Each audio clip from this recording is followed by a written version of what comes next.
ফেব্রুয়ারিতে নির্বাচন হবে না, তাহলে কবরে গিয়ে তার লাশটা ফেরত দিতে হবে এই সরকারকে। আরেকটা ভবন আছে, সেটা হলো বঙ্গভবন। এটার পতন আপনাদের হাত ধরেই হবে ইনশাআল্লাহ। মনে হচ্ছে বাংলাদেশের সবচেয়ে বড় তারা ক্রিমিনাল। এসব ফাইজলামি বন্ধ করতে হবে। এই গণ অভ্যুত্থান পরবর্তী সময়ে বাংলাদেশকে যদি আমরা পুনর্গঠন করতে চাই, এই পুনর্গঠনে অগ্রগণী যে ভূমিকা পালন করবে সেটা হলো বাংলাদেশের জাতীয় যুব শক্তি।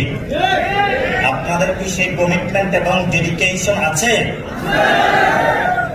যদি থাকে, গত বছরে গণ অভ্যুত্থানের 5 তারিখে ছাত্রদের হাতে, ছাত্রদের নেতৃত্বে বাংলাদেশে গণভবনের পতন হয়েছিল। সেটা কি আপনাদের স্মরণে আছে? আরেকটা ফেসিবাদের কারখানা রয়ে গিয়েছে এখনো। ছাত্র শক্তি থেকে, পাটচক্র থেকে জনগণকে নেতৃত্ব দিয়ে শেখ হাসিনাকে দেশ থেকে পালাতে বাধ্য করেছিল। সেই ছাত্র শক্তির ইতিহাস কি আপনাদের মনে আছে? আরেকটা ভবন আছে, সেটা হলো বঙ্গভবন। এটার পতন আপনাদের হাত ধরেই হবে ইনশাআল্লাহ।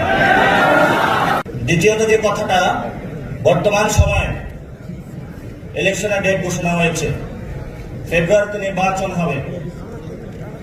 ফেব্রুয়ারিতে নির্বাচন হবে না,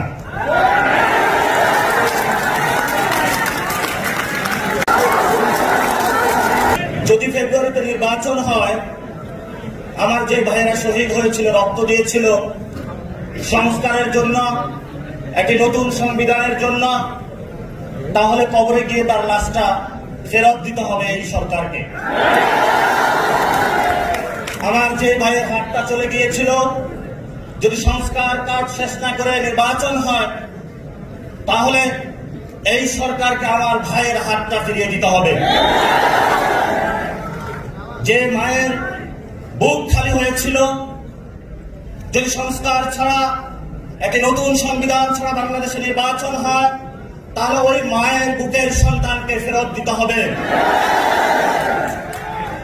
অনেক বাচ্চাকে দেখেছি এখনো বুকের দুধ পান করে, কিন্তু বাবা শহীদ হয়েছে।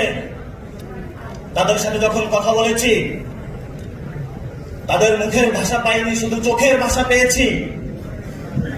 চোখের ভাষাটা ছিল অশ্রু, যে অশ্রুতে তারা বলেছিল